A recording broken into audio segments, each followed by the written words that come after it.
wabarakatuh. Saya Daulika Saraswati dengan NRP 607-241073. Di sini saya akan mempresentasikan tugas desain eksperimen terkait analysis of variance atau ANOVA, multifaktor, dan analisis regresi.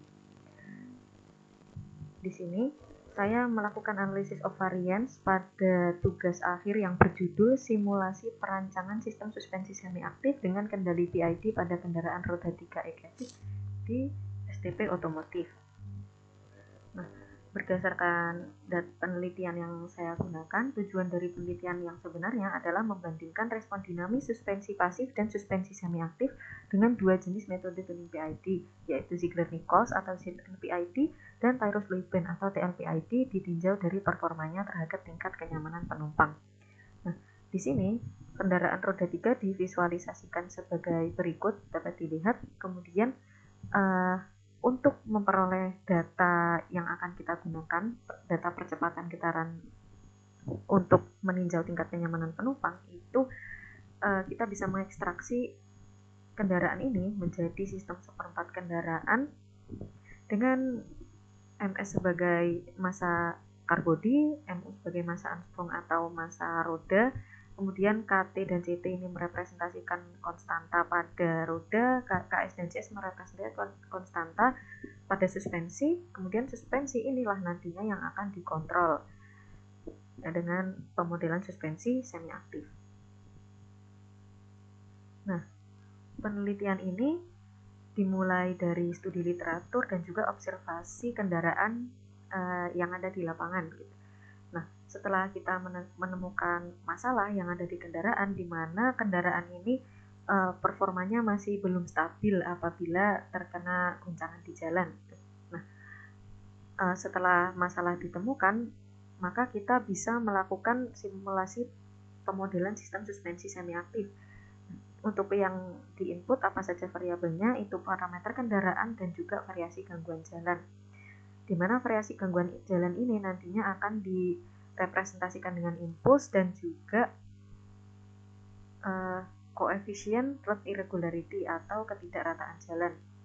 Nah, setelah dimodelkan dan juga disimulasikan dengan software MATLAB Simulink, di hasil simulasi ini nantinya akan ditinjau berdasarkan respon percepatan bodi kendaraan, apakah sesuai dengan tingkat kenyamanan pada ISO, dan yang kedua adalah nilai overshoot peak value pada sistem suspensi semi-aktif, apakah suspensi semi-aktif ini percepatan getarannya berpengaruh daripada penerapan suspensi pasif.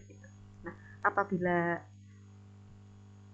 sudah sesuai dengan kondisi yang diinginkan, maka kita bisa menganalisis kenyamanan dan juga dapat ditarik kesimpulan. Nah, di mana penelitian ini setelah diekstraksi menjadi sistem seperempat kendaraan seperti ini, bisa dilihat pribadi diagramnya. Nah, untuk memperoleh data hasil penelitiannya, kita bisa menginput road profile, kemudian kita masukkan input road profile atau profil jalan ini ke quarter car model. Kemudian dari quarter car model ini direpresentasikan dengan sistem suspensi, kemudian gangguan jalan, kemudian linear aktuator, dan juga output matrix. Di mana output matrix inilah yang nantinya akan merepresentasikan data percepatan getaran. Di mana data percepatan getaran inilah yang nantinya akan dikontrol dengan sistem kontrol PID. Nah, di mana mengontrolnya? Nah, mengontrolnya adalah dengan penerapan pada aktuator DC stepper motor. Nah, data percepatan getaran ini nantinya diperoleh dengan grafik kurang lebih seperti ini.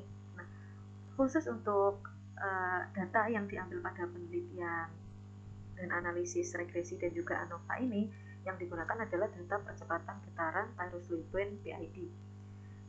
Nah, di mana data ini yang menjadi respon adalah percepatan getaran, di mana percepatan getaran ini dipengaruhi oleh dua variabel atau dua faktor, yaitu kecepatan kendaraan dan juga faktor road irregularity koefisien yang merepresentasikan ketidakrataan jalan. Untuk jalan grade A ini menggunakan koefisien 0,000016 dan untuk ketidakrataan jalan grade B itu menggunakan koefisien 0,000064. Nah, untuk lebih jelasnya kita akan menuju ke studi kasus.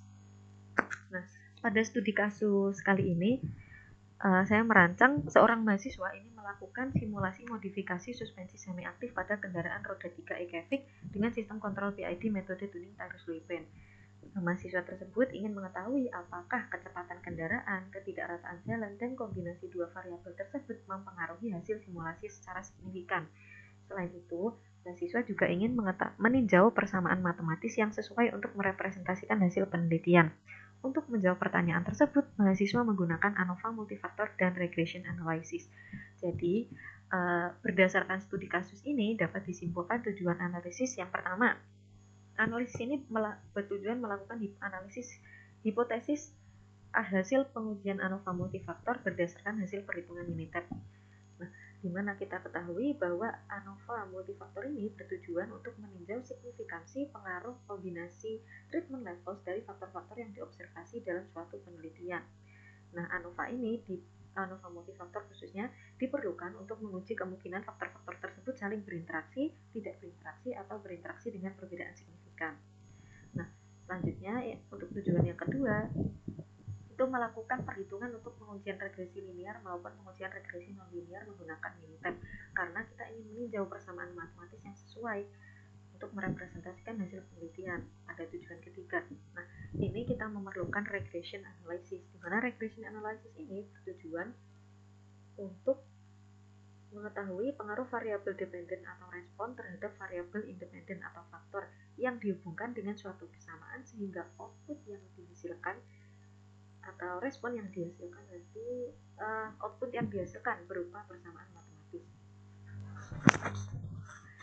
Nah, karena kita sudah mengetahui studi kasus dan juga tujuan dari analisis ini, kita bisa menyusun desain dari eksperimen yang akan kita eksperimen berdasarkan data yang sudah kita dapat dari sebelumnya.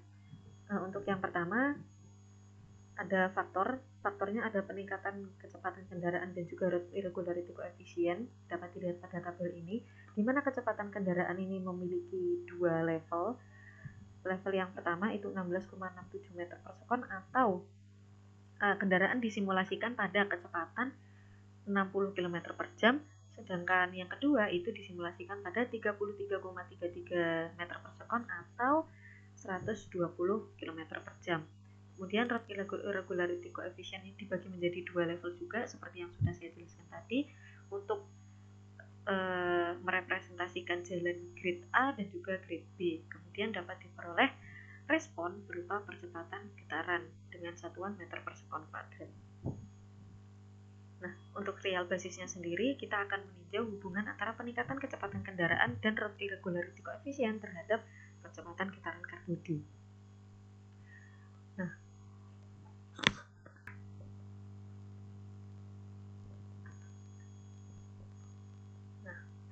Selanjutnya, kita dapat melakukan pengujian ANOVA multifaktor, di mana pengujian ANOVA multifaktor ini data yang akan digunakan harus memenuhi 3 syarat. Untuk yang pertama ada normality test untuk residual data.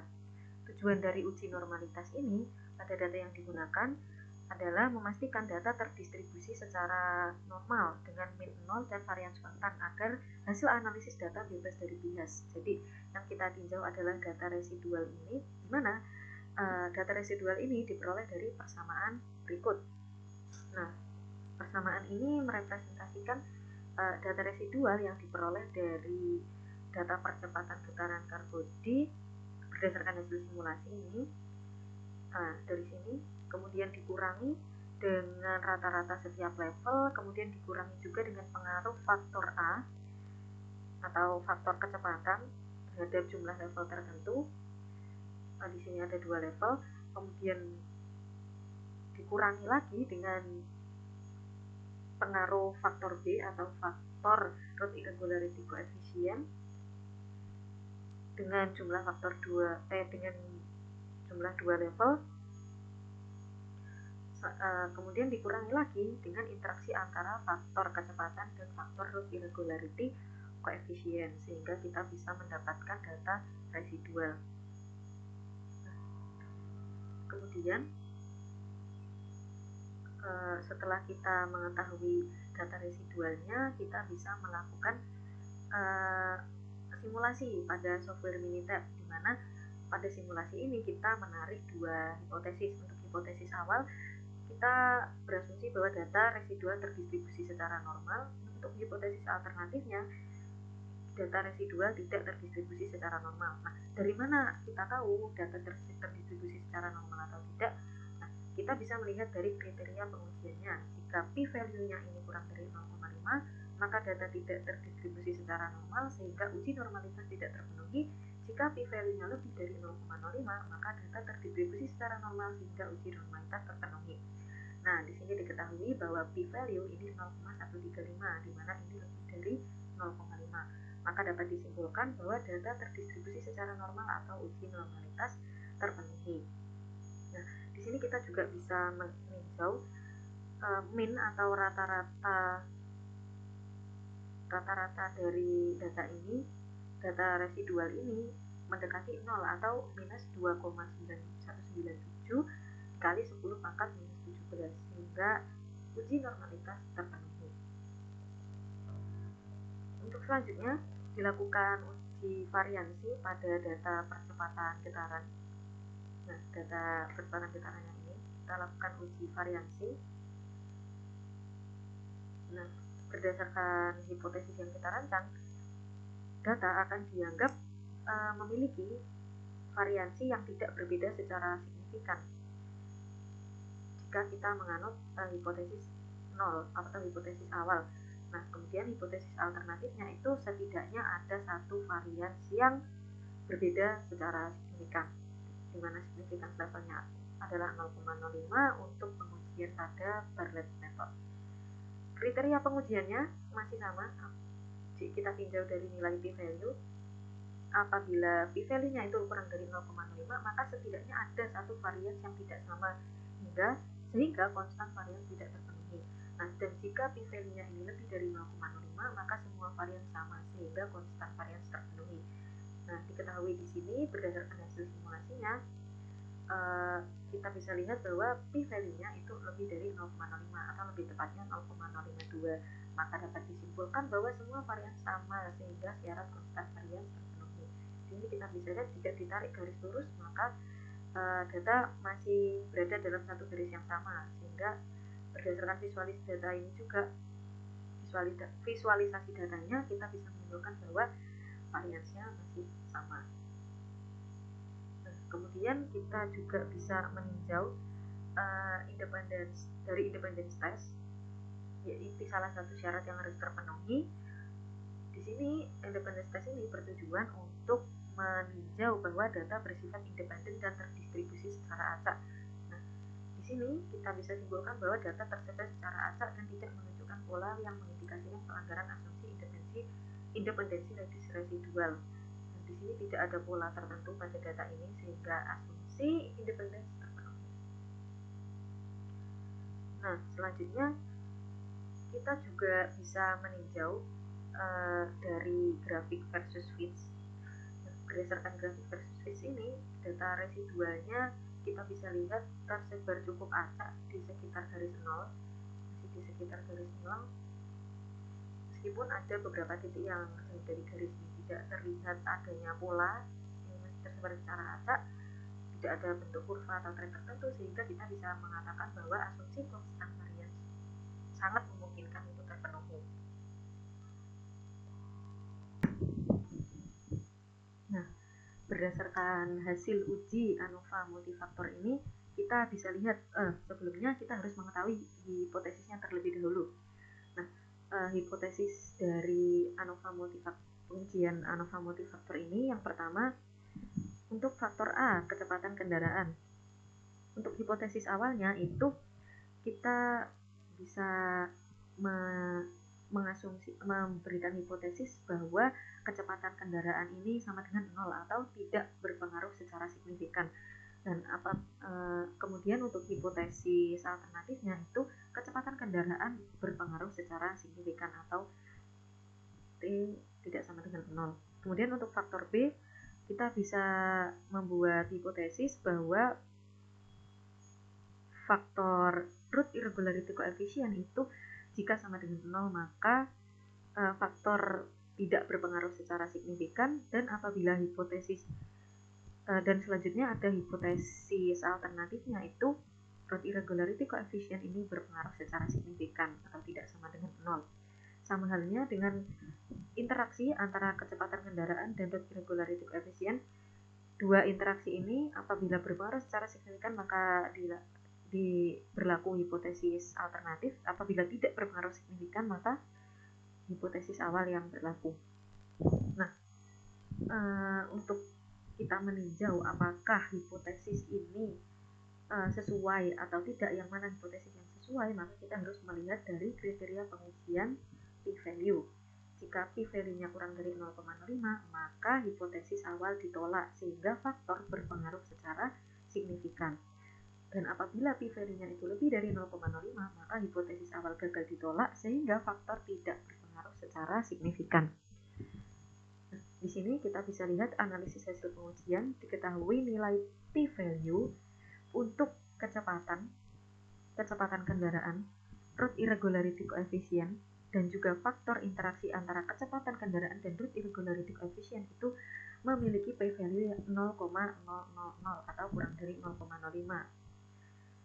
Maka ini mengindikasikan bahwa kecepatan kendaraan, root irregularity coefficient, dan interaksi antara kedua faktor tersebut berpengaruh secara signifikan terhadap percepatan getaran karbon. Nah, di sini untuk informasi faktornya bisa kita konfirmasi terdapat 2 level untuk kecepatan dan juga 2 level untuk root irregularity coefficient. Berikut untuk nilainya. Nah, kemudian untuk model summary ini kita bisa mengatakan bahwa sebesar 99,34% variasi sampel nilai percepatan getaran ini dapat direpresentasikan oleh pengaruh kecepatan kendaraan dan root irregularity coefficient. Kemudian untuk selanjutnya, sebesar 99,10% variasi sampel nilai percepatan kendaraan dapat direpresentasikan oleh pengaruh kecepatan kendaraan dan root irregularity coefficient, dan tingkat keyakinan model untuk memprediksi data yang tidak terlihat itu sebesar 98,52%. Nah, dari model summary ini kita bisa simpulkan bahwa ANOVA multifaktor ini sudah cukup merepresentasikan pemodelan yang kita inginkan, dan juga pemodelan yang kita inginkan ini sudah memenuhi syarat faktor ini berpengaruh secara signifikan, di mana p-value-nya kurang dari 0,05. Nah, selanjutnya setelah kita memastikan bahwa faktor-faktor ini berpengaruh secara signifikan melalui ANOVA multifaktor, kita bisa mencari pemodelan berdasarkan analisis regresi. Nah, baik, untuk analisis regresi ini terdapat 2 model persamaan yang mampu merepresentasikan hasil dari regresi ini. Yang pertama, berdasarkan hasil simulasi Minitab ini nantinya kita akan memperoleh prediksi model regresi linear. Nah, kemudian setelah kita simulasikan pada Minitab, kita bisa memperoleh model linear aktual. Berdasarkan prediksi model ini, bagaimana sih penjelasan dari persamaan ini? Nah, untuk model regresi linear ini, bagaimana cara kita mewakilkan hasil dari responnya? Yang pertama, YIJ ini YIJ topi ini merepresentasikan variabel respon secara prediktif gitu. Kemudian untuk memperoleh respon ini bagaimana persamaannya? Nah, persamaannya kita bisa lihat dari konstanta dan juga koefisien regresi. Untuk beta 0 topi ini merepresentasikan prediksi konstanta regresi, di mana konstanta ini menunjukkan rata-rata populasi untuk koefisien intercept. Kemudian untuk beta n atau beta 1, beta 2, beta 3, beta 4 hingga dan seterusnya beta topi itu menunjukkan koefisien regresi yang dimana itu merepresentasikan rata-rata populasi slope. Selanjutnya untuk faktor yang pertama X1 ini merepresentasikan kecepatan kendaraan, dan faktor yang kedua itu merepresentasikan root irregularity coefficient. Kemudian apabila ada dua faktor seperti ini, X1, X2 itu merupakan interaksi faktor 1 terhadap faktor 2. Jadi X1, X2 ini akan merepresentasikan interaksi antara kecepatan kendaraan terhadap dan juga route irregularity coefficient terhadap respon atau YIG topi. Nah, untuk model linear aktualnya persamaannya sebenarnya masih sama, namun ada penambahan residual model karena ketika kita meninjau pemodelan aktual, maka tidak dapat dipungkiri bahwa akan selalu ada error atau ketidaksesuaian data terhadap persamaan. Jadi makanya kita akan mewakilkan residual dengan residual model, di mana residual model ini harus memenuhi syarat-syarat tertentu. Nah, untuk yang pertama, kita melakukan analisis regresi linear. Apabila nanti ternyata analisis regresi linear ini tidak dapat merepresentasikan pemodelan persamaan, maka kita akan melanjutkan ke pemodelan regresi nonlinear.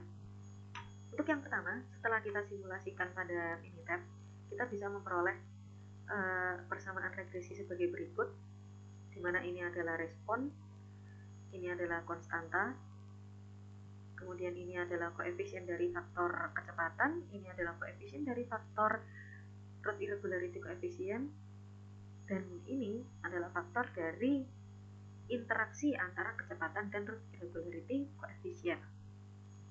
Akhirnya dari persamaan ini nantinya akan diperoleh model persamaan regresi linear untuk menentukan respon percepatan getaran.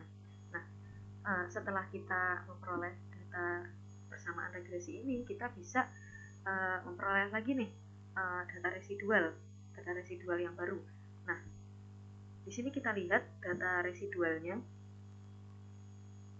untuk menentukan apakah faktor ini cukup representatif atau tidak.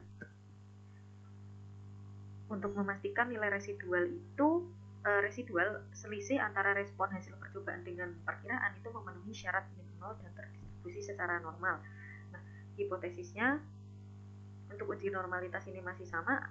Hipotesis awalnya data residual terdistribusi secara normal, dan hipotesis alternatifnya itu data residual tidak terdistribusi secara normal.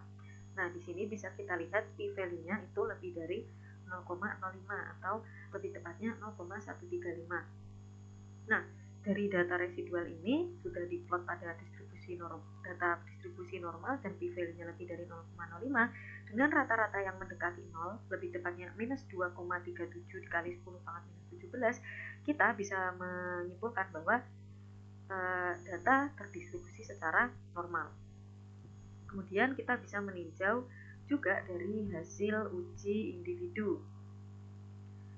Nah, berdasarkan hasil uji individu ini, kita memiliki hipotesis bahwa koefisien n sama dengan 0, maka jika koefisiennya sama dengan 0 maka tidak bermakna, dan jika koefisiennya tidak sama dengan 0 maka koefisiennya bermakna atau tidak sama dengan 0 itu.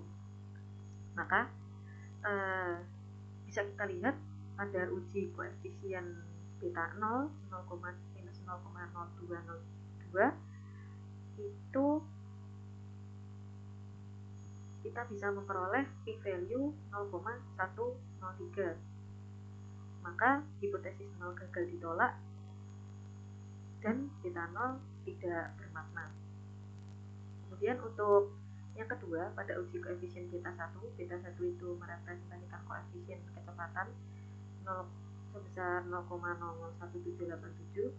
Ini diperoleh p-value 0,029 sehingga hipotesis 0 ditolak dan beta 1 topi bermakna.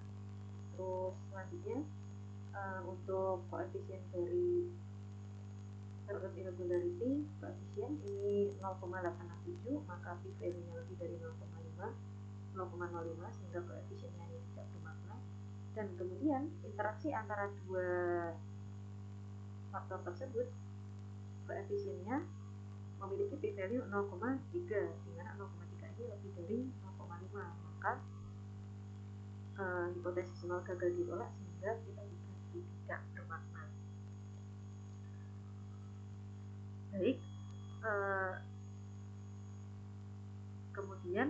berdasarkan hasil uji serentak ini juga bisa kita lihat bahwa p-value-nya masih sama, masih banyak yang membuat persamaan ini menjadi tidak bermakna. Terus kemudian ditinjau dari uji lack of fit, untuk hipotesisnya, yang pertama hipotesis awalnya itu model adequately fit the data, hipotesis alternatifnya model doesn't fit the data. Nah, di sini apakah data itu fit atau tidak, kita lihat juga dari p-value-nya. Di sini p-value-nya kita lihat juga bahwa memperoleh hasil 0,000, maka dapat disimpulkan bahwa hipotesis awal ditolak sehingga model persamaan regresi linear ini tidak sesuai. Nah, bisa kita pastikan lagi dengan uji koefisien determinasi. Nah, berdasarkan uji koefisien determinasi ini, data yang bisa diwakilkan direpresentasikan pada persamaan ini itu hanya sebesar 70,83%.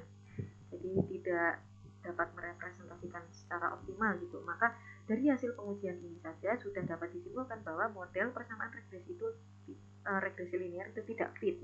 Maka analisis dilanjutkan menggunakan non-linear regression. Nah, untuk menentukan analisis regresi non-linear ini, kita dari saya sendiri itu melihat dari 3D surface plot untuk faktor dan juga respon, dimana untuk faktornya ini kecepatan kendaraan dan road irregularity coefficient, dan responnya itu berupa percepatan getaran. Nah, di sini saya menyimpulkan bahwa gambarnya ini meningkat atau mengalami peningkatan namun tidak dengan grafik yang linear. Maka dasar gambar inilah yang saya jadikan dasar penentuan model regresi nonlinear power seperti yang terlihat pada grafik ini. Nah, untuk regresi nonlinear power ini kita harus membuat data baru, di mana ini logaritma dari percepatan atau respon, logaritma dari faktor itu kecepatan, dan juga road irregularity coefficient diperoleh data berikut, sehingga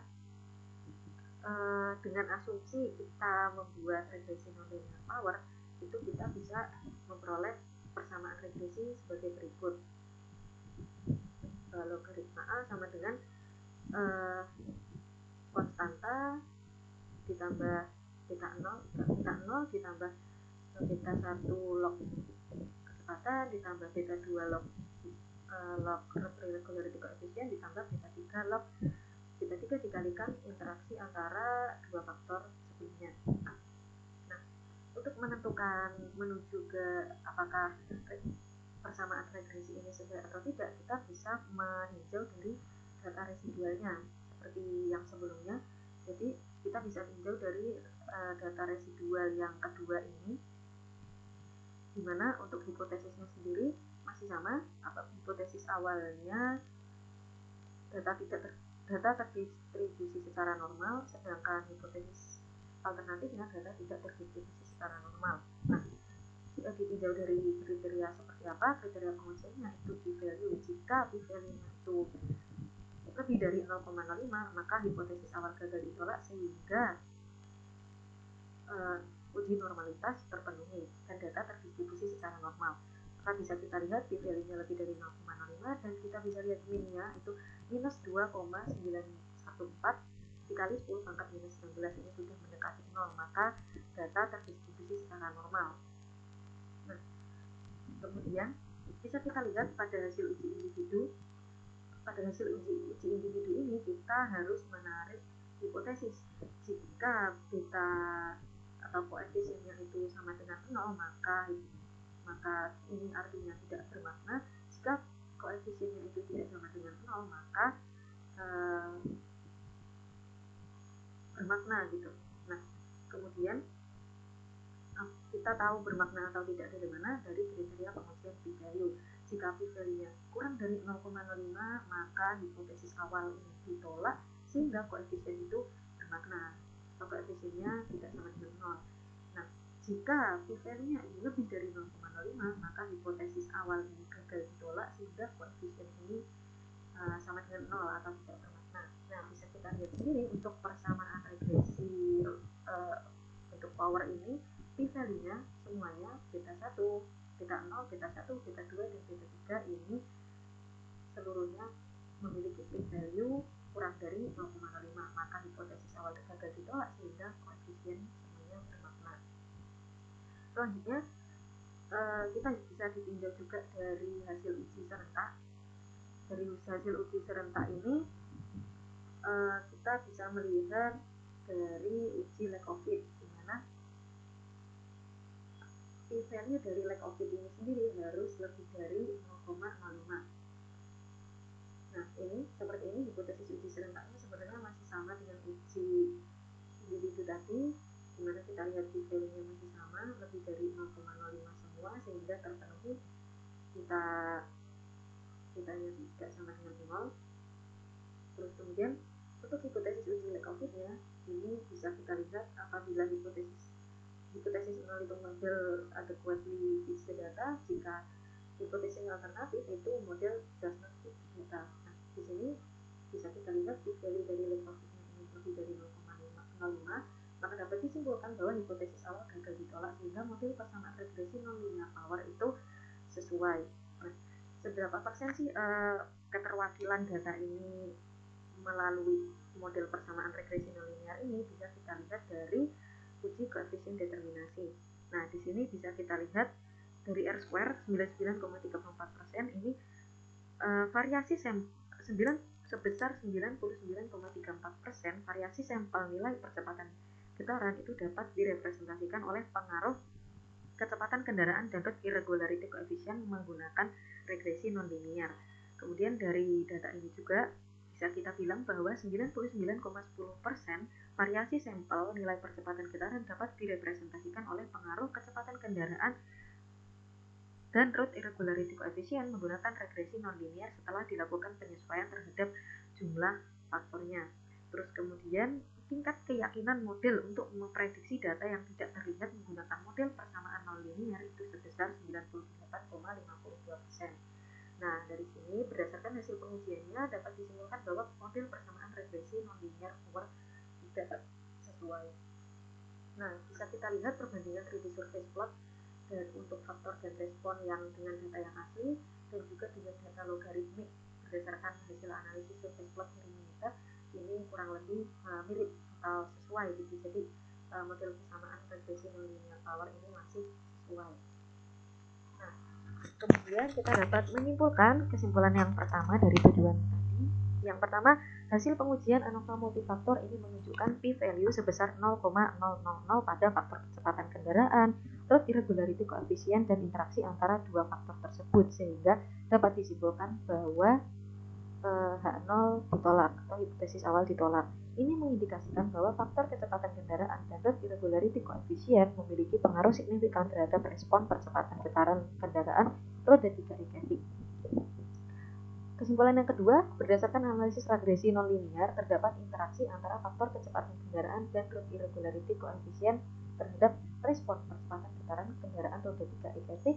Dan kesimpulan yang terakhir, model persamaan regresi yang sesuai berdasarkan pemodelan regresi nonlinear power dengan nilai konstan memiliki makna adalah log Y sama dengan minus 4,54 ditambah 4,74 log kecepatan ditambah 0,095 log road irregularity coefficient ditambah 0,439 log P log GT, di mana Y merepresentasikan percepatan getaran kendaraan, P merepresentasikan kecepatan kendaraan, dan GD merepresentasikan road irregularity coefficient, sehingga dilakukan surface plot pada hasil uji regresi.